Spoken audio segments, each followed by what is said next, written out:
నమస్తే వీధుని స్వాగతం election సమాజయుతం వీధుని focus కార్యక్రమంలో ఈరోజు మనతోటి Telangana schools technical colleges employees association president A Santosh Kumar గారు మనతోటి ఉన్నారు.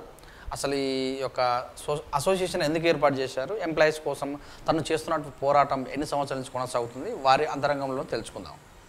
నమస్తే అండి. నమస్కారం అన్న. ఎలా ఉన్నారు? బాగున్నామన్నా.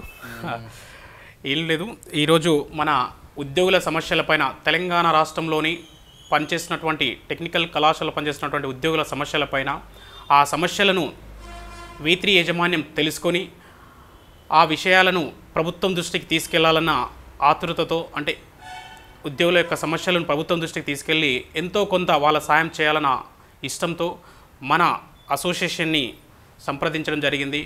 వారికి మరి వారి యాజమాన్యానికి ప్రత్యేకంగా ధన్యవాదాలు తెలియజేస్తున్నామన్నా. ఈరోజు మన అసోసియేషన్ పెట్టడానికి ప్రధాన కారణం, నేను 2007లో ఒక కళాశాలలో జాబ్లో జాయిన్ కావడం జరిగింది. మరి ఆనాడు ఉన్న పరిస్థితుల ప్రకారంగా నేను 7,500కు జీతానికి జాయిన్ అయ్యాను. తర్వాత ఉద్యోగుల యొక్క సమస్యలను తెలుసుకుంటూ మెల్లమెల్లగా 2009లో గురునానక్ కళాశాలలో కూడా జాయిన్ అయ్యాను.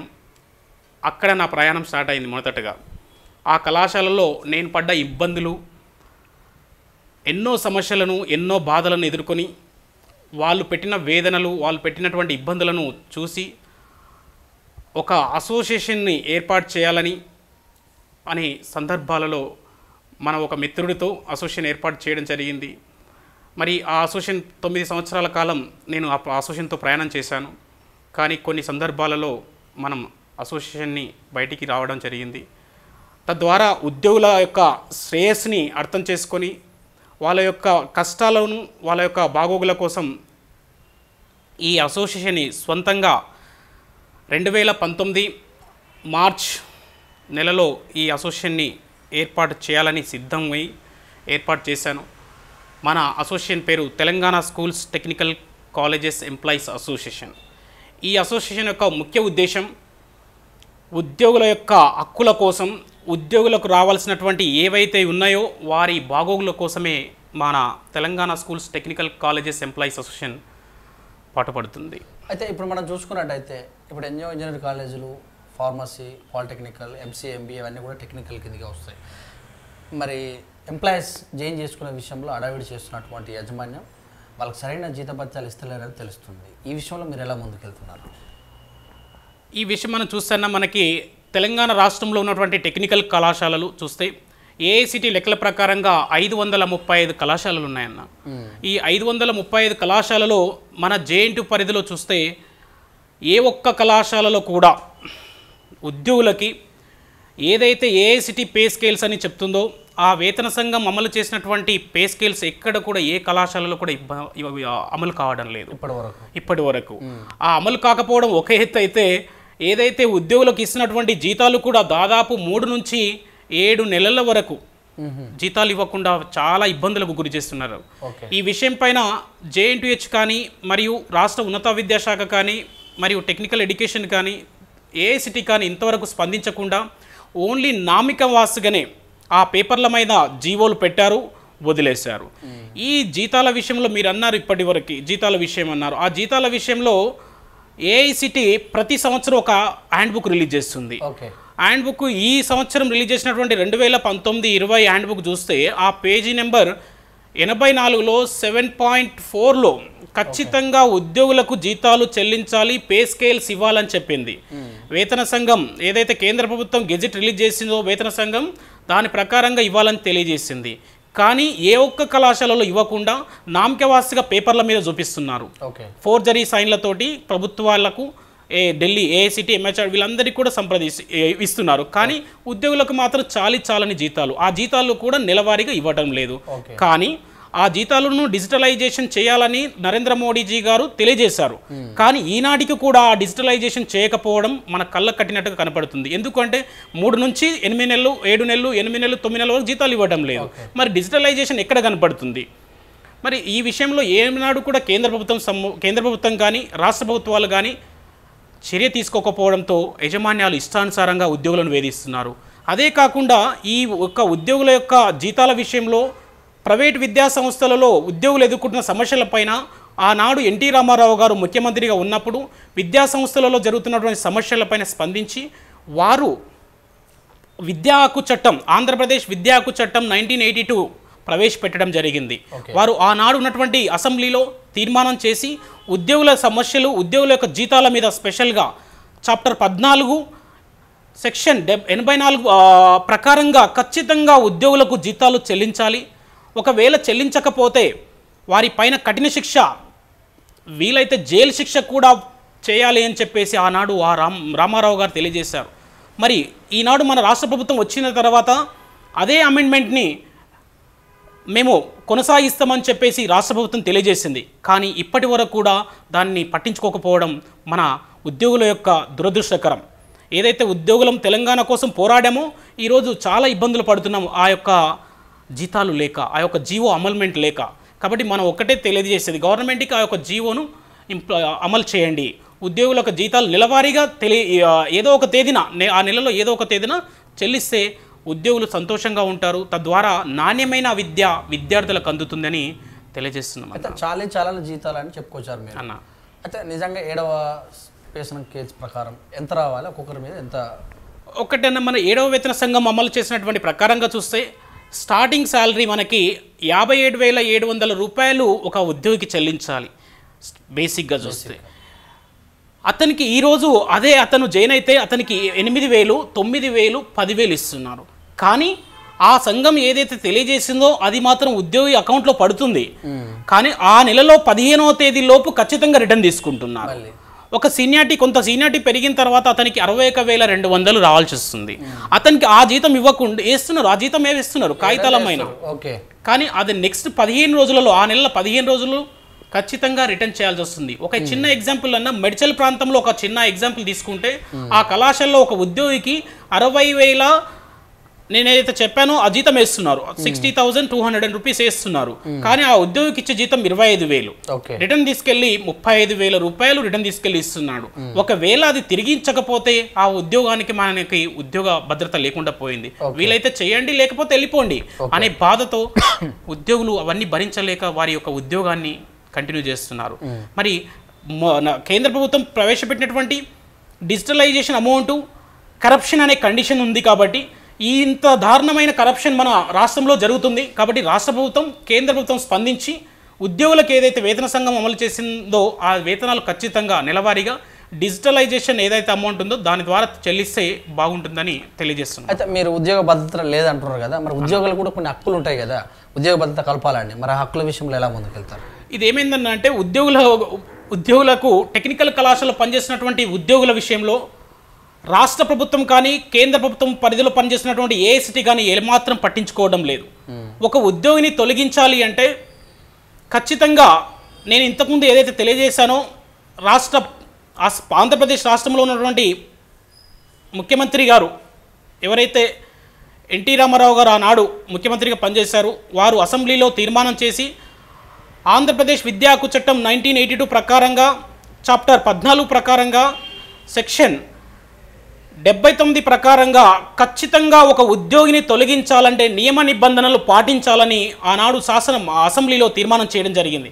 కానీ ఈరోజు ఆ అసెంబ్లీలో తీర్మానం చేసినటువంటి ఆ యొక్క అమెండ్మెంట్ని ఏమాత్రం ఏ ఒక్క కళాశాలలో కూడా అమలు కావడం లేదు.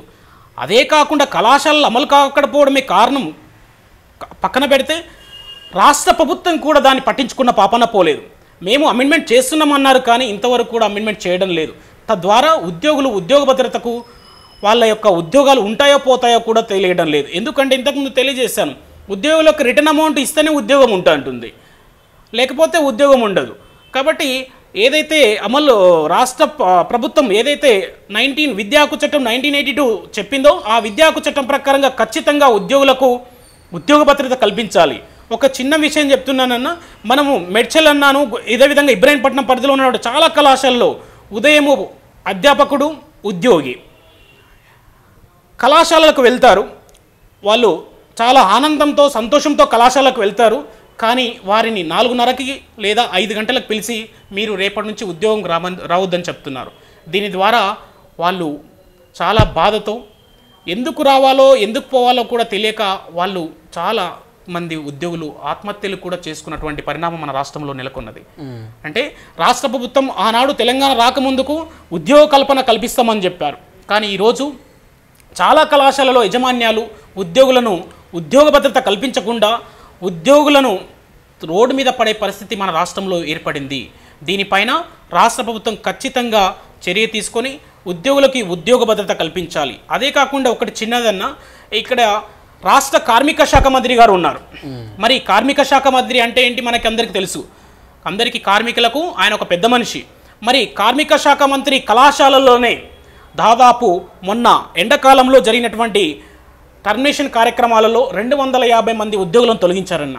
మొన్నటికి మొన్న 15 మందిని కూడా తొలగించారు.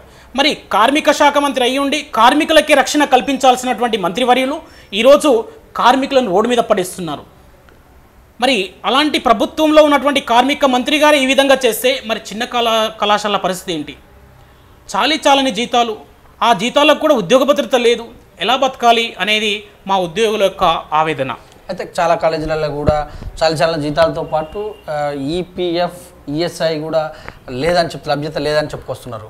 ఇప్పుడు రాష్ట్ర ప్రభుత్వం కేంద్ర ప్రభుత్వం అమలు చేసినటువంటి ఈపీఎఫ్ ఈఎస్ఐ చూస్తే 25,000 కింద జీతం వచ్చిన ప్రతి ఒక్క ఉద్యోగికి చెల్లించాలని తెలియజేసింది. మరి మా టెక్నికల్ కళాశాలలో పనిచేస్తున్నటువంటి ఉద్యోగులు మరి చిన్న స్థాయి ఉద్యోగుల నుంచి కొంత స్థాయి వరకు చూసుకుంటే ఏ ఒక్కరి కూడా ఈపీఎఫ్ కానీ ఈఎస్ఐ కానీ కల్పించడం లేదు. మరి వీళ్ళు నామకే వాస్తే కల్పిస్తున్నామని చెప్పేసి కాగితాలు ప్రభుత్వ ఈపీఎఫ్ కమిషన్ కానీ ఈఎస్ఐ కమిషన్ కానీ కాగితాలు ఇస్తున్నారు. కానీ ఉద్యోగులు ఇక్కడ ఎలాంటి వసతులు కల్పించడం లేదు. నిన్నటికి నిన్న ఒక ఉద్యోగికి యాక్సిడెంట్ అయింది. చిన్నపాటి ఉద్యోగి, ఒక అటెండర్ ఉద్యోగి, ఆయనకి యాక్సిడెంట్ అయింది. అదే ఈఎస్ఐ సౌకర్యం ఉంటే ఖచ్చితంగా ఆయనకి ఆ ఈఎస్ఐ ద్వారా ఆయనకి హాస్పిటలైజేషన్ ఖర్చులు వచ్చేవి. కానీ ఈరోజు అది లేక అతను అప్పుల పాలు చేసే పరిస్థితి ఏర్పడింది. అదేవిధంగా చాలామంది ఈపీఎఫ్ కోసం మీరు అన్నారు, రాష్ట్ర ప్రభుత్వం కేంద్ర ప్రభుత్వాలు ఈపీఎఫ్లు అందరూ తీసుకుంటున్నారు. ఒక 25,000 అని మన కండిషన్ ప్రైవేట్ కళాశాలలో పెడితే ప్రభుత్వ కళాశాలలో అందరికీ ఈపీఎఫ్ వస్తుంది. మరి ఎందుకు రావడం లేదు మనకి? కాబట్టి రాష్ట్ర ప్రభుత్వంలో కేంద్ర ప్రభుత్వం పనిచేస్తున్న ప్రతి ఉద్యోగి కూడా ఉద్యోగిగా భావించండి.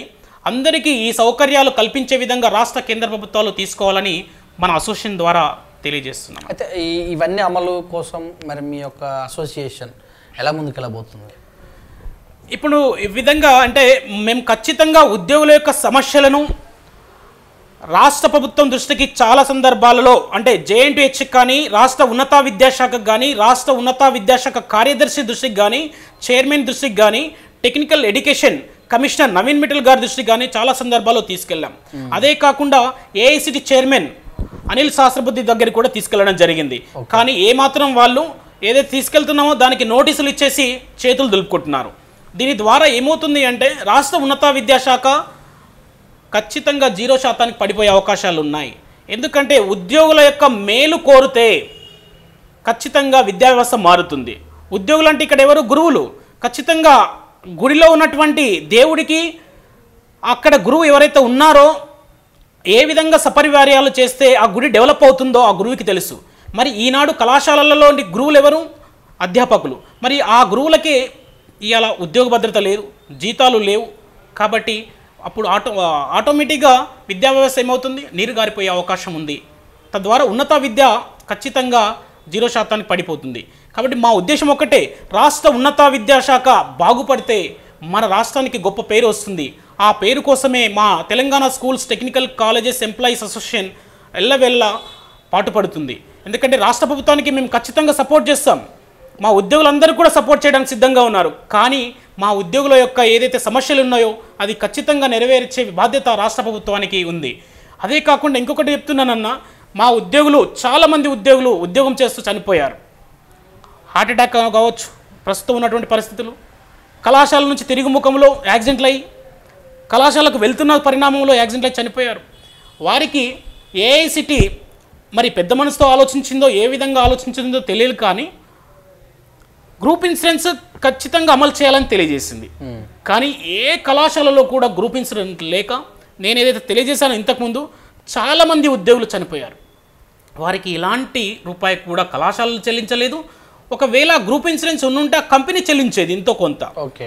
మరి ఏఐసిటి ఏదైతే పత్రంలో గెజిట్ రిలీజ్ చేసిందో ఆ గెజిట్ కూడా మన దగ్గర ఉందన్న. ఆ గెజిట్ రిలీజ్ చేసినటువంటి గెజిట్ ఎక్కడ కూడా పట్టించుకోకుండా పాపాన పోలేదు.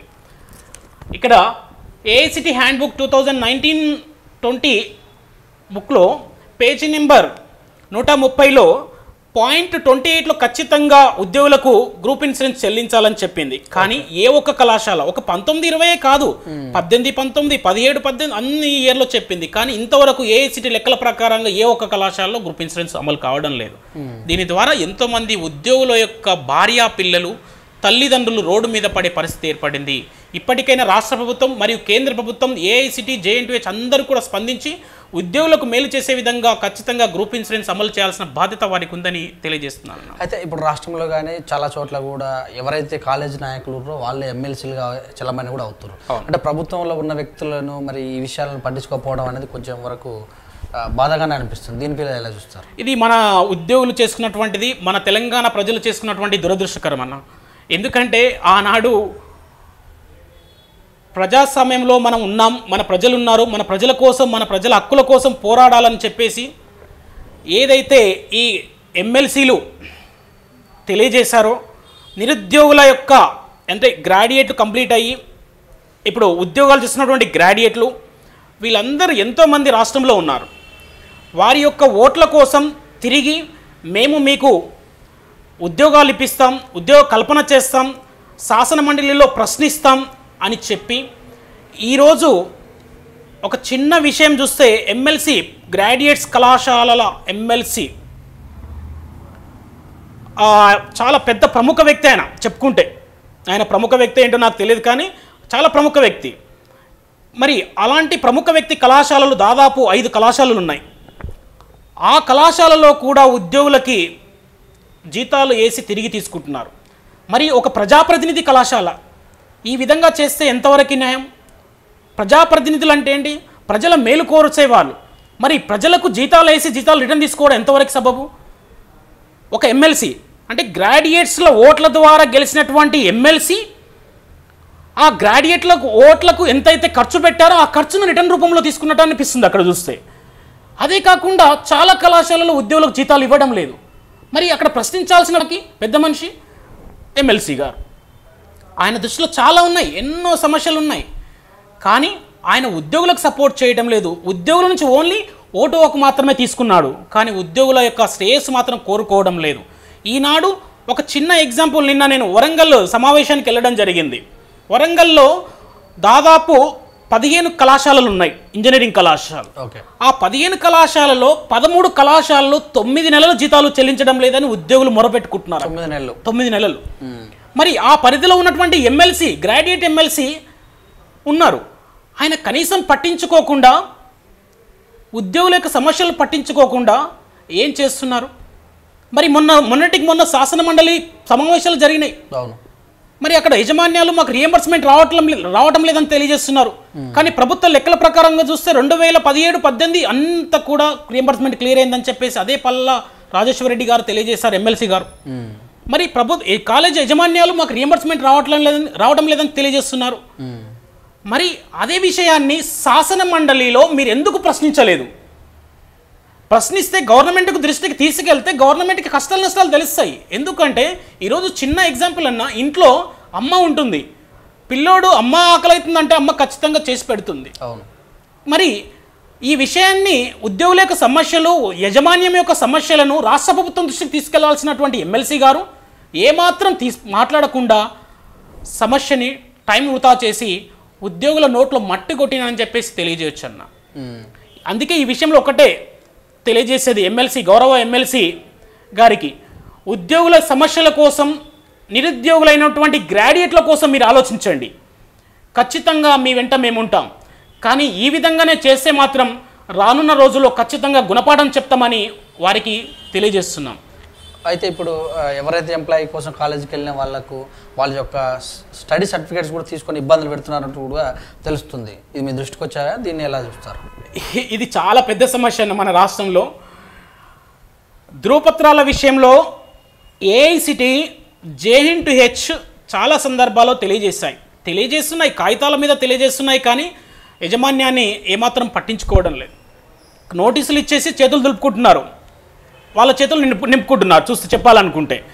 ఎందుకంటే ఏఐసిటి 2 దఫాలుగా ఇక్కడ మీకే చూపిస్తానన్న మనకి మీడియా పూర్వకంగా తెలియజేస్తే మనకి అందరికీ అర్థమవుతుంది.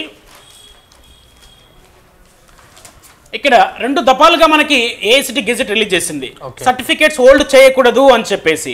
అదేవిధంగా మరొక సర్క్యులర్ కూడా రిలీజ్ చేసింది మార్చి 29, 2019, అంటే మొన్ననే మరోసారి కూడా చేసింది. 2 సార్లు పబ్లిక్ నోటీస్ చేసింది, 3వసారి సర్క్యులర్ కూడా జారీ చేసింది. కానీ అది ఎక్కడ కూడా పట్టించుకోవడం లేదు. దీని ద్వారా ఉద్యోగులు, ఎంతోమంది ఉద్యోగులు మొన్నటికి మొన్న రాష్ట్ర ప్రభుత్వం విడుదల చేసినటువంటి గురుకుల పాఠశాలలు, మోడల్ స్కూల్స్, లెక్చర్ జేఎల్స్, రకరకాల ఉద్యోగులు, మన సెక్రటరీ జాబ్స్, వీటన్నింటికి కూడా వాళ్ళకి జాబులు వస్తే సర్టిఫికేట్లు, మొన్నటికి మొన్న ఎస్ఐ రిజల్ట్స్ కూడా వచ్చాయి. ఆ జాబ్స్కి వచ్చినప్పుడు కూడా ఉద్యోగులను వేధించి రిటర్న్ 3 నెలల జీతం కట్టించుకున్నారన్న. ఎంత దారుణం అంటే ఇది. రాష్ట్రంలో ఉన్నామా మరి మళ్ళీ సమైక్యాంధ్రలో ఉన్నామా అనిపించింది మరి.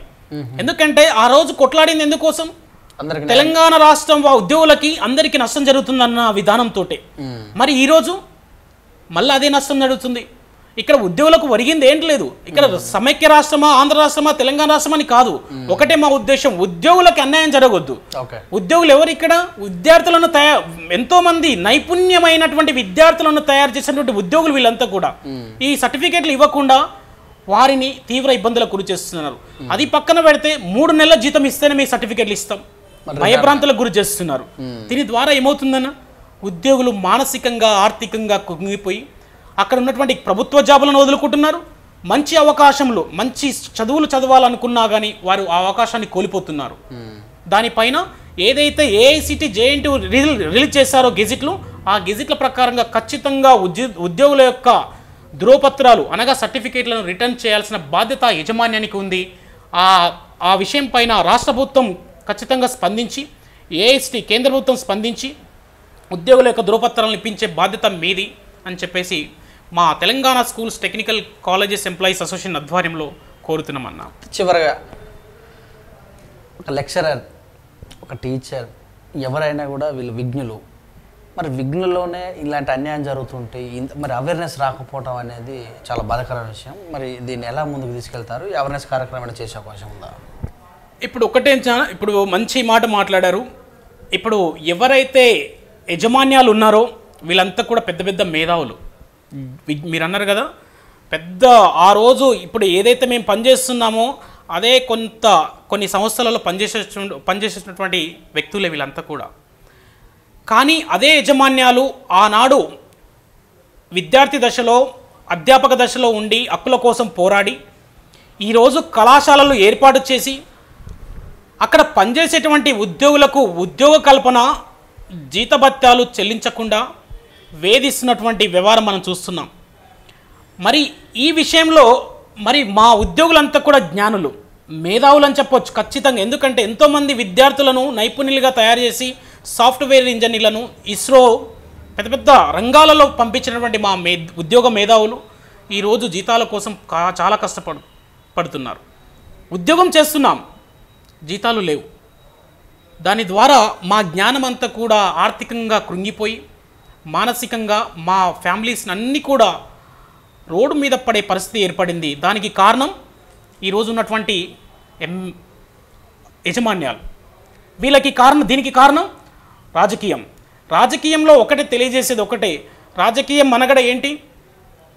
రాజకీయాలు చేయాలి, కానీ వ్యాపారాల కోసమో, బిజినెస్ల కోసమో, స్వలాభాల కోసమో రాజకీయాలు చేయకండి. ఒకవేళ మీరు రాజకీయాలు వ్యాపారాల కోసమే చేస్తే చేసుకోండి, వద్దనటం లేదు. కానీ ప్రజా శ్రేయస్సు కోసం, ఉద్యోగుల శ్రేయస్సు కోసం మీరు పోరాడండి.